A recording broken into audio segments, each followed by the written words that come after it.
Selamat Hari Baru Bapak, Ibu, dan Saudara yang terkasih dalam Kristus Yesus Tuhan. Kami senang menyapa setiap jemaat dimanapun Bapak, Ibu, dan Saudara semua berada. Mari bersyukur karena hari baru ini. Dan secara khusus kita masih diberikan kesempatan untuk merenungkan firman Tuhan. Masih dari teks firman Tuhan yang sama, yaitu 1 Petrus pasal 3 ayat 18, yang berbicara tentang karya penebusan Kristus yang agung. Sekali lagi saya bacakan untuk kita semua. Sebab juga Kristus telah mati sekali untuk segala dosa kita, Ia yang benar untuk orang-orang yang tidak benar, supaya Ia membawa kita kepada Allah. Ia yang telah dibunuh dalam keadaannya sebagai manusia, tetapi yang telah dibangkitkan menurut roh. Ayat firman Tuhan ini mengajarkan tentang penebusan agung yang Kristus Yesus Tuhan lakukan. Kita sudah belajar dari renungan sebelumnya dari ayat ini tentang Kristus Yesus sebagai penebus yang sempurna. Lalu kemudian bagian yang kedua, frasa yang kedua adalah dikatakan di sana, Ia yang benar untuk orang-orang yang tidak benar. Bagian ini mengajarkan tentang Kristus Yesus bukan hanya korban yang sempurna, final satu kali dan selesai, tetapi Kristus sendiri menjadi korbannya, menjadi korban penggantinya, menjadi penebusnya. Sekali lagi izinkan saya mengingatkan bahwa istilah atau konsep penebus di dalam firman Tuhan, di dalam Alkitab,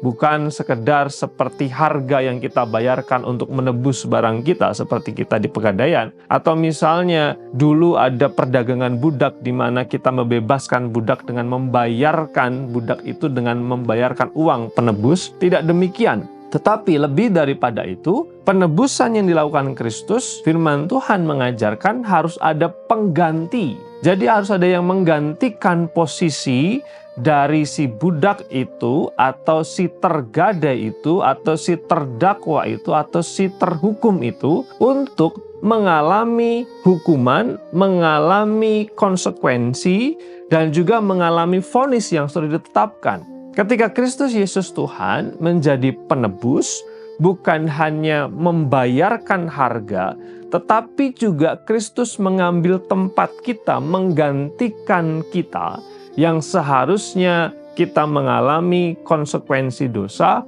hukuman dosa, kita menjadi terpidana dosa, tetapi Kristus menebus kita dengan cara menggantikan kita. Konsep penebusan inilah yang diajarkan di dalam firman Tuhan. Sekali lagi, bukan hanya tentang membayar harga, tetapi menggantikan posisi kita, sehingga si penebus ini yang menanggung konsekuensi yang seharusnya kita tanggung.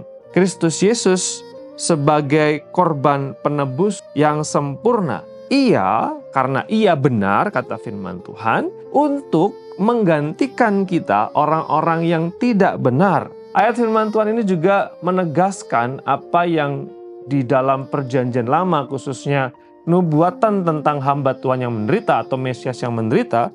Di dalam Yesaya pasal yang ke-53, Sang Mesias digambarkan sebagai pribadi yang menderita, tertikam karena pemberontakan kita.